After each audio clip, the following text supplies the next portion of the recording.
அனைவருக்கும் வணக்கம். கடந்த 10 நாட்களுக்கு முன்னாடி இந்த பதிவுகளில் நம்ம ஏற்றுமதி பண்ணுறதை பற்றி சொல்லியிருந்தோம். அதை பற்றி நிறைய பேர் கேட்டிருந்தீங்க. நான் அவங்கள மாவட்ட தொழில் மையத்தில் போய் பார்க்க சொல்லியிருந்தேன். அதை பார்த்துட்டு வந்துட்டு நமக்கு ஒரு சில யோசனையில் அப்படியே நின்றுட்டோம். சரிங்களா? ஒவ்வொரு முறையும் நம்ம மாதா டிவியில் நம்ம இந்த விற்பனை வாய்ப்பை பற்றி பேசுகிறப்பெல்லாம் ஏதோ ஒன்று நினச்சி செய்கிறோம், பட் தொடர்ந்து செய்ய மாட்டேங்கிறோம் அப்படிங்கிற ஒரு நிலை தான் நம்ம பார்க்குறோம். அது சின்ன தொழிலாக இருந்தாலும் பெரிய தொழிலாக இருந்தாலும். இதுக்கு என்ன ஒரே ஒரு தடையாக இருக்குது அப்படிங்கிறத நான் உட்காந்து ஆய்வு பண்ணி பார்த்தேன். உங்களுக்கு என்ன பிரச்சனை இருக்கும் அப்படின்னு. ஒரு சில பேர் என்கிட்ட கேட்டவங்கள நான் திருப்பி ஃபோன் பண்ணி கேட்டப்போ உங்களுக்கு என்ன இருந்துச்சுன்னா, உங்கள்கிட்ட பணமே இல்லை, சுத்தமாக பணம் இல்லை, அல்லது மிக குறைந்த பணம் இருக்குது, இதை வச்சு நான் பண்ணிட முடியுமா அப்படின்னு ஒரு யோசனை வருது. இந்த நிலைக்கு அது வெளிநாடுகளுக்கு விற்பனை பண்ணுறதா இருந்தாலும் சரி, அல்லது சிறிய வகை தொழில் பண்ணாலும் சரி, பண வசதிக்கு நம்ம என்ன பண்ணணும் அப்படின்னு சொன்னால், அதற்கான சரியான தளங்களை தேர்ந்தெடுக்கணும். உதாரணத்துக்கு,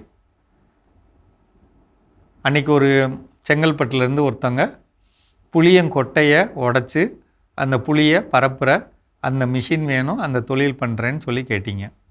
வேப்பங்கொட்டையை தூளாக்கி வேப்பங்கொட்டை தூள் நம்ம செய்யக்கூடிய தொழில் செய்கிறேன்னு சொன்னீங்க. இப்போ இதிலெல்லாம் என்னன்னா நேரடியாக வங்கிகிட்ட போனால் அவங்களால எவ்வளோ கடன் கொடுக்க முடியும் அவ்வளோதான் கொடுப்பாங்க. அவங்க மானியம் தரமாட்டாங்க. அவங்க பணம் மட்டும் கொடுக்குற ஒரு ஆள். அவங்க வட்டி கொடுப்பாங்க, வட்டி வாங்குறவங்க. இப்போ நீங்கள் என்ன செய்யணும்னா, நான் என்ன சொன்னேன்னா, எந்த விதமான அரசு திட்டங்கள் இருக்குது அந்த திட்டம் வழியாக நீங்கள் போங்க. அப்போ மானியத்துடன் கூடிய கடன் கிடைக்கும். பெண்களாக இருந்தால் கூடுதல் கடன் கிடைக்கும் அப்படின்னு நான் சொன்னேன். அதை நம்ம விளக்கி சொல்லணும் அப்படின்னு சொன்னால், PMFME அப்படிங்கிறது பாரத பிரதமரோட உணவுப் பொருள் பதப்படுத்தும் திட்டம். இந்த PMFME அப்படிங்கிறது பற்றின விவரம் உங்கள் பக்கத்தில் இருக்கக்கூடிய யூனியன் ஆஃபீஸில் வேளாண்மை துறையாக இருக்கும். அங்கே வேளாண்மை விற்பனைத்துறை அதிகாரி இருப்பார். அவரை கேட்டால் அவர் பண்ணி கொடுப்பார். அல்லது மாவட்ட தொழில் மையம் அங்கே போனால் கிடைக்கும். எவ்வளோ கிடைக்கும்? 10,000 ரூபாய்க்கு நீங்கள் மாவு ஆட்டக்கூடிய ஒரு தொழில் பண்ணணும்னு வச்சா, அதில் உத்தேசமாக 40-50% மானியம் கிடைக்கும். 10,000 ரூபா கொடுத்துட்றாங்க, அதில் 5,000 ரூபாய் கழிச்சுக்கிறாங்க. 5,000 ரூபாய் கழிச்சிட்டு மிச்சம் இருக்கிற தொகையிலையுமே நீங்கள் 2,000 ரூபாய் கட்டினா போதும், மிச்சம் கடன், வங்கி கடன். அப்போ நம்ம செஞ்சு அந்த வங்கி கடனை கட்டிடலாம். இப்போ ரைட்டுங்களா? இதே இது நீங்கள் இதில் போனால் என்ன நடக்கும்?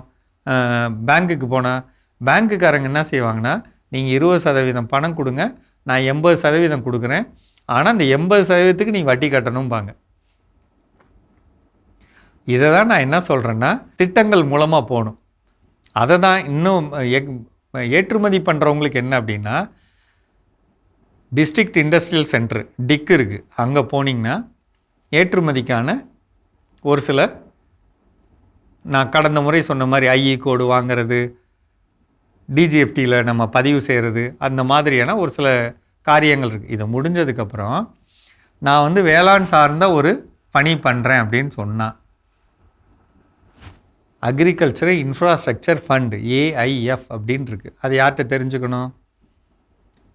பக்கத்தில் இருக்க வேளாண்மை துறை அலுவலகத்துக்கு போனால் வேளாண்மை விற்பனைத்துறை அதிகாரி இருப்பார், அவரை கேட்டுக்கலாம். டிஸ்ட்ரிக்ட் இண்டஸ்ட்ரியல் சென்டரில் கேட்கலாம்.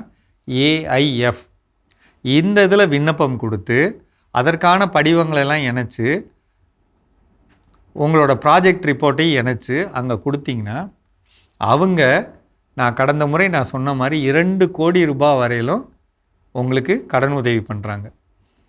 அதில் இன்ட்ரெஸ்ட் சப்வென்ஷன் அப்படிங்கிற முறையில் நீங்கள் கட்ட வேண்டிய வட்டி தொகையுமே 4% 3 எடுத்துகிட்டு 1 கட்டினா போதுங்கிற அளவுக்கு உங்களுக்கு பண்ணி கொடுக்குறாங்க. அப்போ அந்த வழியாக போய் நம்ம அப்ரோச் பண்ணுறப்ப நம்ம ஒரு சிறிய காரியம் செய்ய வாய்ப்பு இருக்குது. 2 கோடிக்கு செய்ய வேணாங்க, 1 லட்சத்துக்குள்ளது பண்ணலாம். ஃபஸ்ட்டு தெரிந்தவர்கள் மூலமாக 1 லட்சத்துக்குள்ளே பொருளை ஏற்றுமதி பண்ணலாம். அதில் நம்பிக்கை வந்ததுக்கப்புறம் 1.5 ஆக்கலாம், 2 ஆக்கலாம். அந்த மாதிரி சிறு சிறு பணிகள் பண்ணுறது மிகவும் முக்கியம். சரிங்களா? நம்பிக்கையை செய்யுங்க. ஆர்வப்பட்டுட்டு அப்படியே அமைதியாகக்கூடாது, செய்யணும். உள்ளே இறங்கி வாங்க.